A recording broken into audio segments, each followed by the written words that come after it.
hepatomegalia, plenomegalia, etc. Y acá en un cuadro que no lo cambié, justamente, utilicé algunas con la gentileza de los colegas, digamos, que presentan esto, porque voluntario hace algún tiempito, no mucho tiempo, en lo que es Puerto Fijarro, donde había una participación de Bolivia y Brasil para la parte de lo que es los diagnósticos y también evaluar un poco la importancia de la neumonía visceral, porque están un poco en Puerto Fijarro, en Puerto Suárez, ¿no?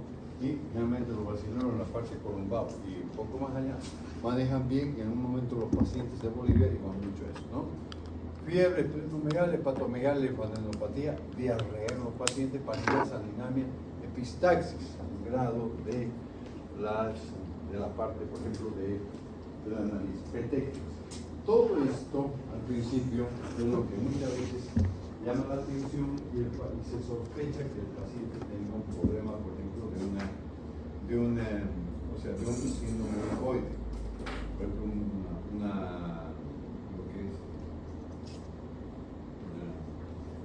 una leucemia, ¿no? Pero sin embargo hay que hacer el diagnóstico, como que muchas veces el paciente recurre principalmente a la atención clínica del hematólogo. ¿Por qué? Porque cabalmente la hepatosplenomegalia en el niño entonces llama la atención. Entonces, y sobre todo, la etapa severa de la universidad puede ocurrir una inmunodeficiencia y que puede comprometer y ser una coinfección con tuberculosis, neumonía, disentería basilar y amebiana. Y muchas veces se puede hablar también de lo que es la coinfección, por ejemplo, con el VIH, ¿no? Entonces ahí se complica un poco más en cuanto a los tratamientos, ¿ya? El diagnóstico clínico y diferencial de otras enfermedades, las leucemias, pensar si hay algún otro compromiso de tipo hepatoesplénico, epidemiológico, el antecedente, dónde se encuentra el paciente, porque no se van a presentar los casos de leishmaniasis visceral, por ejemplo, en las zonas endémicas de la leishmaniasis cutánea. Por ejemplo, se ha identificado un poco también en lo que viene a ser en el sur del país, en Bermejo, ¿no? Entonces hay que tomar en cuenta eso, ¿no? Y el diagnóstico laboratorial. ¿Qué mencionamos en el caso de la leishmaniasis cutánea? Mencionamos claramente la toma de muestras de la lesión, ¿verdad?, de la úlcera. En este caso, ¿qué pongo en mayúscula? Búsqueda de restos por funciones de la úlcera. No tengo lesión, entonces se puede realizar, o sea, está descrito en un momento poder hacer una función hepática y esplénica. Pero si un paciente está infectado por leishmaniasis y tiene un aumento de tamaño del hígado del vaso, una punción no es muy apropiada. Entonces puede tener un compromiso. En cambio, a nivel de la neurosis se puede hacer una punción para improntas obtenidas que permite la búsqueda de formas más idóneas, ¿no? La intradermoreacción de Montenegro, una reacción de hipersensibilidad tardía, la prueba de la leishmania también puede ser, ¿no? Permite la búsqueda, estas son las formas, esta es una lámina de una impronta de médico, ¿no? Hay una forma en la cual, como se puede ver, se hace un procedimiento, generalmente maneja más el experto, ¿no? En nuestro medio recurrimos más a la parte del hematólogo, pero por ejemplo en Brasil hay muchos del equipo que desarrolla más la experiencia en la función de médula ósea, porque si tiene que ser con campo quirúrgico, etc., ¿no? No hay mucho tiempo que les mostraría una imagen para poder ver, ¿no? Muy bien. Y luego también se puede hacer el cultivo, solo que demora un poco más, hasta 28 días, ¿no? ¿Se acuerdan del cultivo por aspiración en la forma cutánea? Entonces también puede ser una mucocutánea, porque algunos dicen que no, pero se puede hacer, ¿no? Entonces algunas cosas. Luego, hay también el desarrollo de técnicas de aglutinación. La experiencia, por ejemplo, que muestra lo que es en Holanda y en Bélgica, porque trabajan mucho dentro de la parte de los estudios que hacen, por ejemplo, en África, ¿no? La inmunofluorescencia, la muestra positiva, muestra negativa, donde se puede tomar el cuerpo. En este caso solamente nos interesa el entender la prueba. no dirigirnos directamente a lo que es el PCR, porque muchas de los exámenes, lo primero el PCR. Y si el paciente no puede acceder mucho al PCR, lo quedamos sin diagnóstico, no.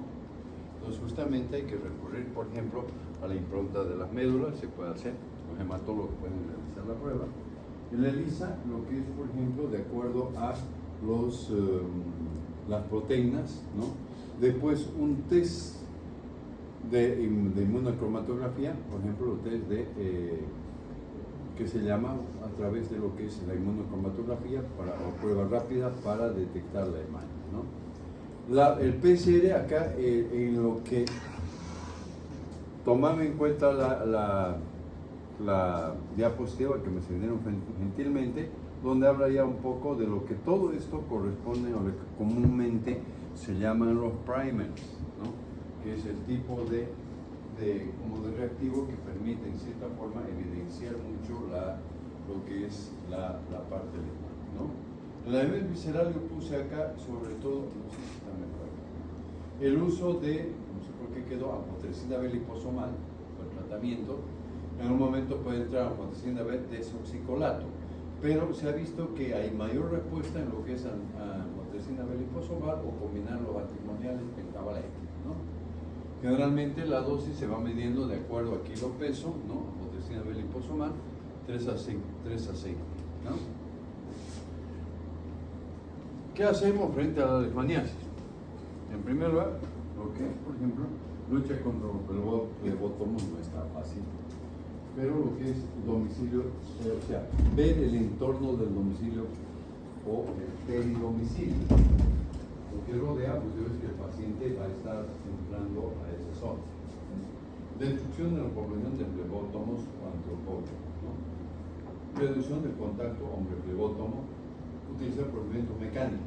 Lo importante es que el hombre tenga el cuidado de ingresar al bosque primario con algún equipo de prevención, no exponerse a la picadura de flebótomos y sobre todo para que no tenga que dormir en el bosque primario. Los cazadores, los pescadores, los madereros, petroleros, duermen ahí. Entonces muchas veces no tienen la condición. Otra cosa que es importante ver, la enfermedad visceral del perro juega un papel importante. La presencia de lesiones en zonas endémicas determina claramente que haya sospecha y muchas veces se hacen las pruebas a los perros, ¿no? La triada epidemiológica, lo que yo lo mencioné al inicio, el hombre que ingresa, el migrante, en muchos casos, el migrante de la parte occidental que se dirige, por ejemplo, a la parte del área a la parte de lo que es las zonas endémicas, está en contacto con el vector, llama la atención los animales y acá estamos viendo, vuelvo a repetir, lo que es el promastigote que ingresa dentro de un macrófago, ¿no? Factores, lo que es la recolección de la castaña, el palmito, coco azul, personas que ingresan a la selva. La explotación de recursos permite que el hombre ingrese dentro de la zona y se infecte, porque el hábitat normal del flebótomo es en la parte del bosque primario. Generalmente la alimentación que va a tener es el animal. Si no tocamos esto, no va a haber ningún problema, ¿verdad? Pero sin embargo, sabemos que muchas veces el hombre avanza y las condiciones del clima, ¿no? El cambio ecológico favorece este entorno. Incremente la población, llamaremos de mosquitos, pero incremente la población de los flebótomos. Estos fenómenos que se ha visto, las profesiones petroleras, mucho menos ahora en nuestro medio, ¿no? Pero hace que el humano ingrese a la selva y ponga en contacto con el ciclo de transmisión del parásito.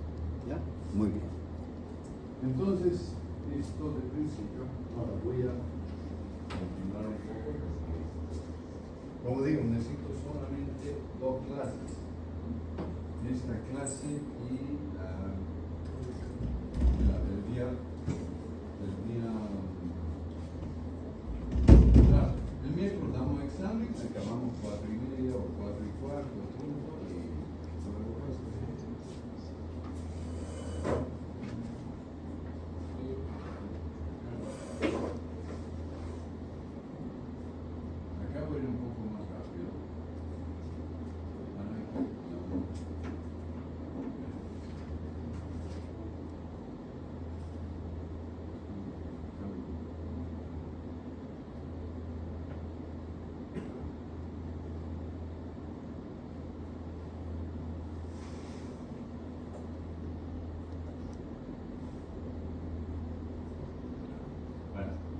algo de toxo, de modo que queremos para el miércoles lo que falta de toxo, ¿no? Y luego, yo no quiero profundizar más, pero necesariamente el próximo miércoles, porque la próxima semana efectivamente todavía tenemos clase, donde ya se suspenden, se hace la parte, por ejemplo, de lo que son los habilitatorios a partir del 24 hasta el 29 de noviembre, ¿verdad? Donde entrarán de acuerdo a los resultados. Seguramente tienen señalado todavía algunos parciales en el curso de lo que queda esta semana y la otra, ¿verdad? No, es así, o sea, no hay vuelta, porque se suma todo, ¿no? Tal vez, no es que todos queremos tomar al final, pero tratamos de incluir a la quinto parcial, ya no como más que el final, ¿no? Toxoplasmosis, han dado en el momento, por ejemplo, lo que es la infección parasitaria producida por Toxoplasma protozoario intracelular de la clase Coxides. En el paciente inmunocompetente, el cuadro clínico muchas veces puede ser asintomático y las formas clínicas son variables dependiendo del órgano donde se multiplica el parásito. El toxoplasma, voy a mencionar rápidamente porque no van a preguntar tanto en morfología, presenta, por ejemplo, pertenece al orden apicomplexa y la familia Cercosporidae. Al inicio tiene varias formas. El parásito adopta diferentes formas, por ejemplo, aquí estamos viendo lo que se llama ¿por qué viene el toxoplasma? Viene de la palabra griega toxo, que significa arco, ¿ya? Después, cabalmente, lo que viene en la infección aguda, por ejemplo, se puede encontrar lo que es la forma del taquizoide, ¿no? Que se refiere a los aparatos extraepiteliales fundamentalmente. El tamaño puede variar entre 4 a 6 micras, un poquito de seriedad, caballeros jóvenes, ¿no? Diferente tamaño. Generalmente, la forma infectante puede ser el oquiste, que está formado por los proquistes, ¿no? Cuando los quistes tisulares, la estructura que se puede encontrar en diferentes órganos, que son fundamentales, ¿no? En el ciclo de vida puse esta imagen, probablemente voy a cambiar al año, porque por alguna característica, pero lo que llama la atención primeramente, el reservorio, que es el gato, la importancia de lo que es la toxoplasmosis congénita, y por otro lado también, por ejemplo, la presencia de momentos quistes en los reservorios, ¿no? El gato es el principal huésped definitivo, en el cual justamente en el gato se produce justamente un desarrollo del parásito en el intestino del gato, en el gato. Y ocurre una reproducción sexual, etcétera, dentro del mismo. Y los oquistes son infectantes por vía oral. El gato va a expulsar los oquistes al medio exterior y que pueden contaminar principalmente animales domésticos y salvajes. El hombre se infecta por vía oral, por los mismos oquistes. Puede ocurrir también la presencia de oquistes en carne crudas o mal cocidas. Lo que sucede es que muchas veces el organismo tiene una defensa, entonces determina. Carne o quistes tisulares pues son infectantes para el hombre, ¿no?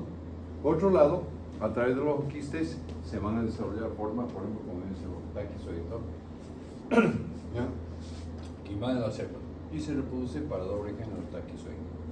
El feto puede ser infectado cuando la madre adquiere justamente la infección durante el embarazo. Realmente es muy importante, se adquiere en el transcurso, digamos, de la primera etapa del embarazo, lo cual puede determinar lesiones importantes, ¿no? Aquí estamos mostrando esto, voy a pasar para... Los esporozoitos en el hombre hacen la invasión extraintestinal en la misma forma que el gato y después van entrando dentro de las diferentes células, ¿no? Y ahí muchas veces puede haber una fagocitosis y va eliminando una célula. No produce mayormente una característica muy importante de sintomatología, ¿no?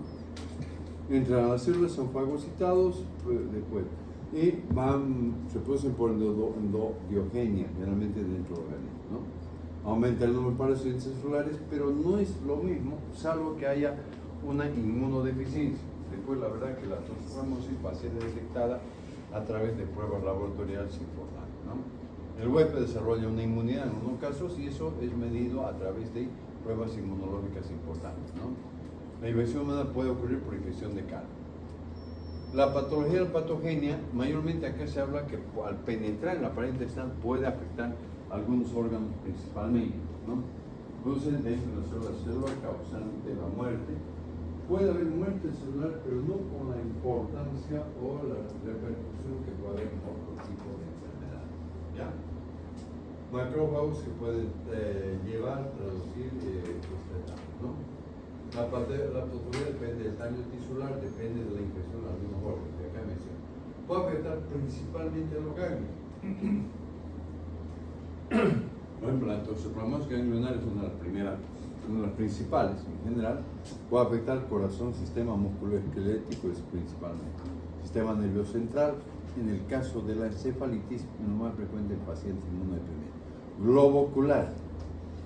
Muchas veces el paciente va a determinar lesiones a nivel del globo ocular que condiciona en cierta forma al compromiso de la vista, ¿no?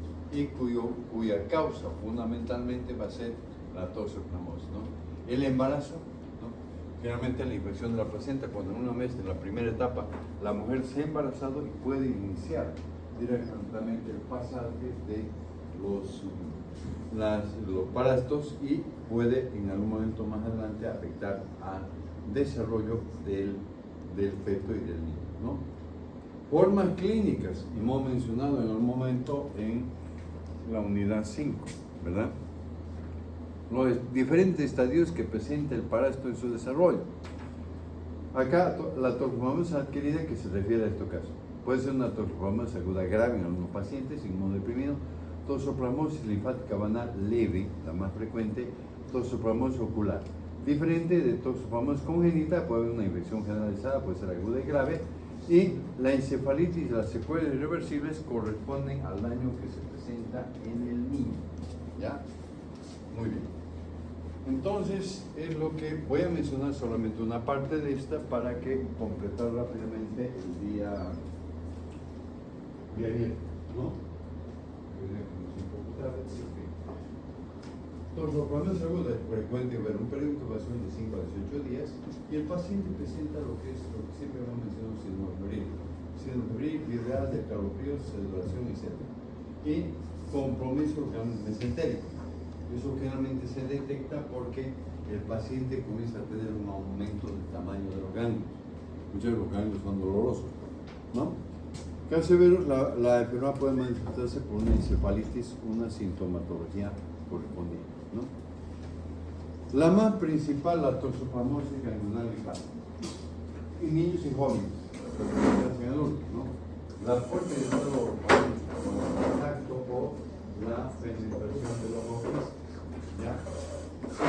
El cuadro se inicia decaimiento, a veces el paciente o la paciente, por ejemplo, presenta un ligero decaimiento, un ligero malestar, ¿no? Y luego pasa, ¿no? Lo importante, puede haber en la toxoplasmosis ganglionar los compromisos de los ganglios cervicales, los axilares inguinales mesentéricos, ¿no? Y puede haber uni o bilateral. En el paciente se va a observar lo primero. Cuando hay sospecha de toxoplasmosis, muchas veces eso detecta, por ejemplo, se detecta y envían al infectólogo, al clínico que conoce la parte de la enfermedad.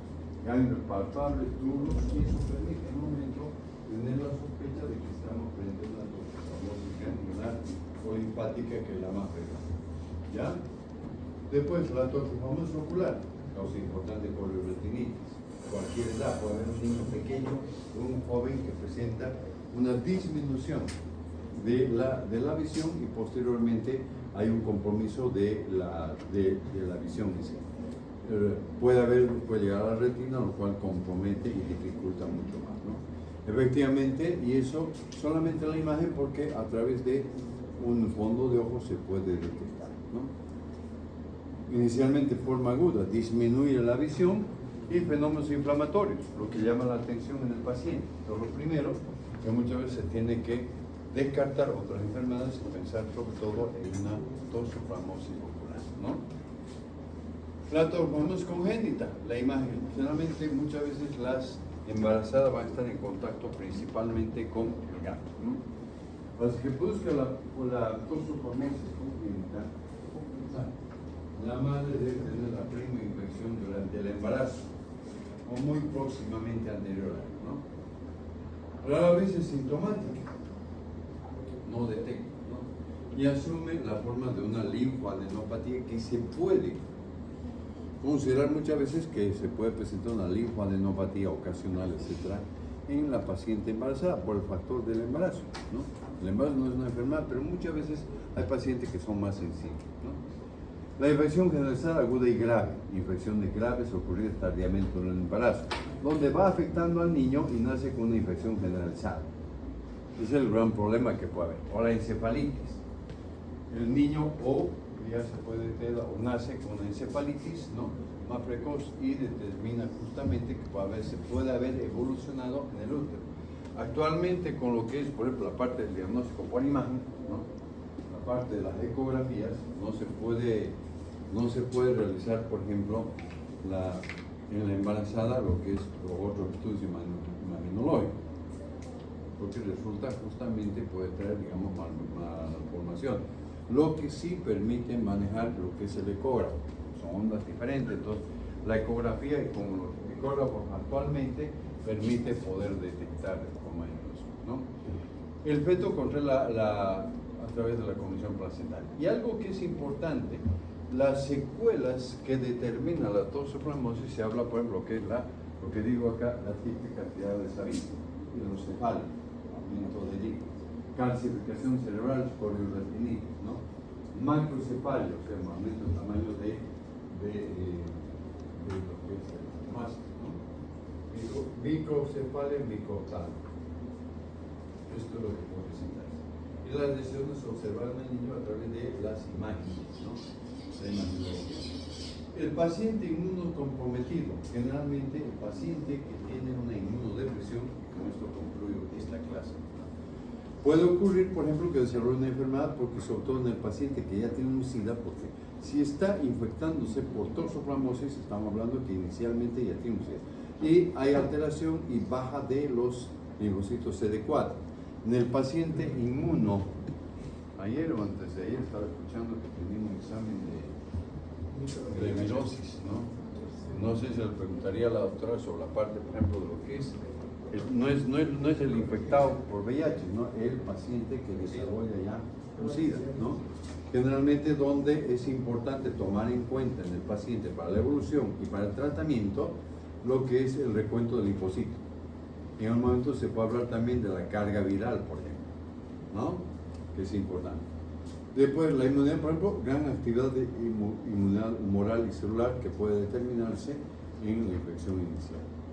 Respuesta de inmunidad tipo alto, inmunidad humoral y celular en el paciente en general. No entro en muchos detalles porque sería muy largo, ¿no? Normalmente, entonces, doy una pausa. Probablemente ustedes van a hablar más adelante o van a ver al respecto, ¿no? Baja la inmunidad, se rompen los quistes.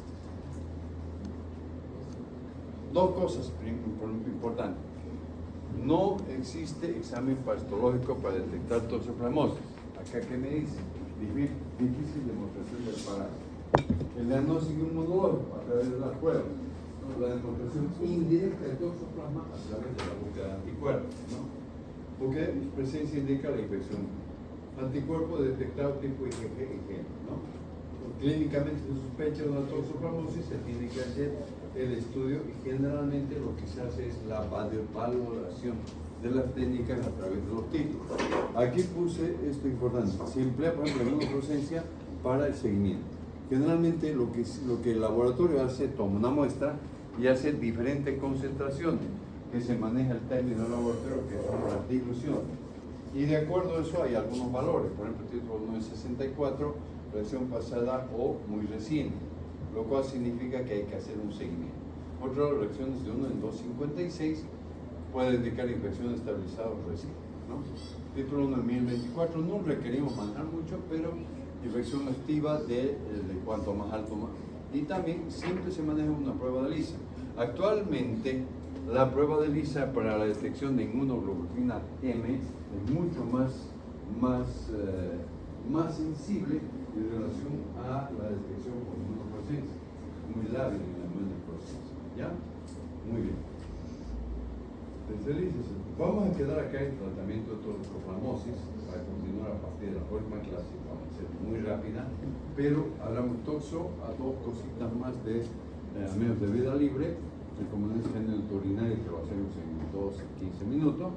Hablaremos algo de lo que es la importancia de los vectores, atropos vectores de enfermedades y alguna cosa más para que, como decía hace un momento, si yo explico y menciono algunos aspectos, es más fácil que el alumno pueda